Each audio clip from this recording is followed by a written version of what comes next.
Hello guys, Ed Martin here. Today I thought I'd give you a little video on how you put a logo, how I go about putting a logo into a knife blade. It's a little more complicated process than what people think it is sometimes, so I thought I'd never done a video on that, so I thought I would give you a little bit of a view into how that's done.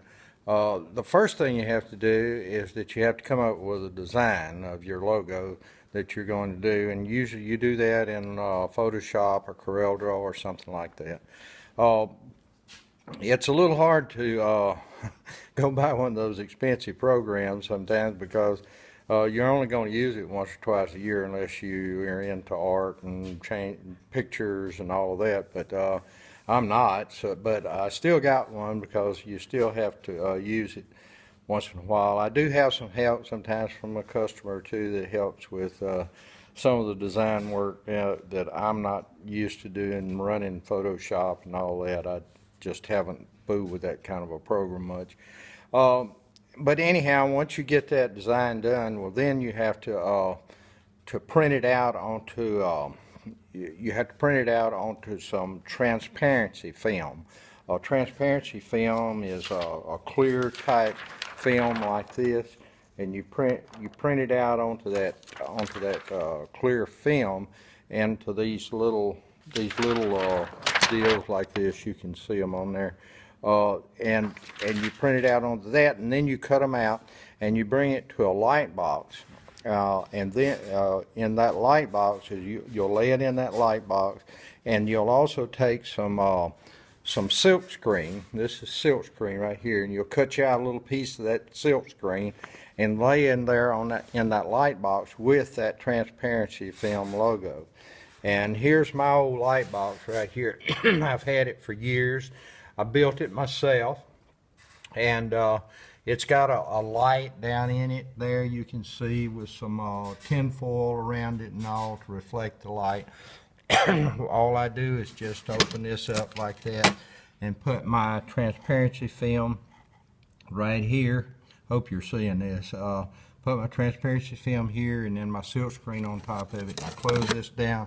Then I put this in there to hold the light in. And then I close it and I turn this switch.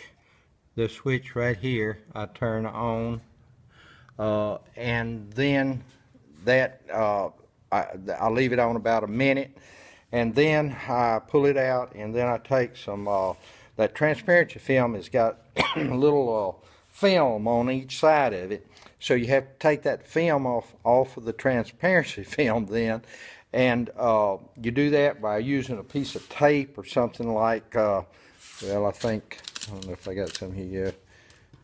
Well, you just take a piece of tape like packing tape like this or something, and you use that to take that film off of that transparency film. A little hard to get off of there sometimes.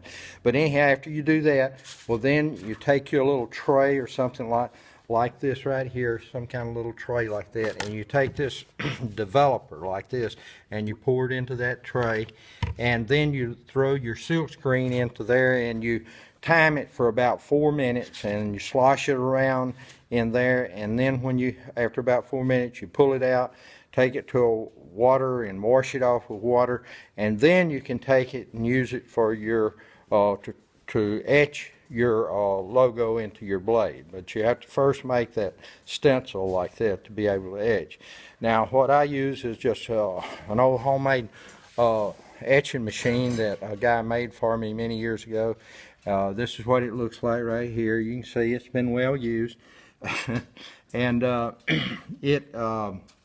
when you use something like that, what you do, you got two leads coming out of it here.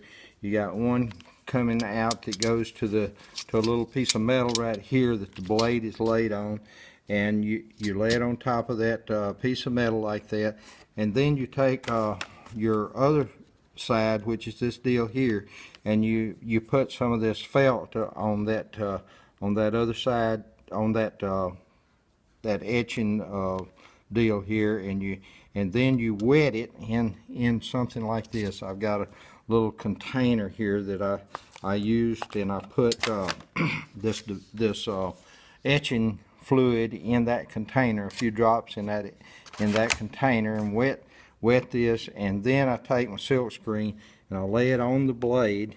I lay it up here on the blade and then put this on top of it. And this little switch right here, you'll leave it on for cutting into the blade up. You'll leave it up for about 3 seconds to 6 seconds, something like that.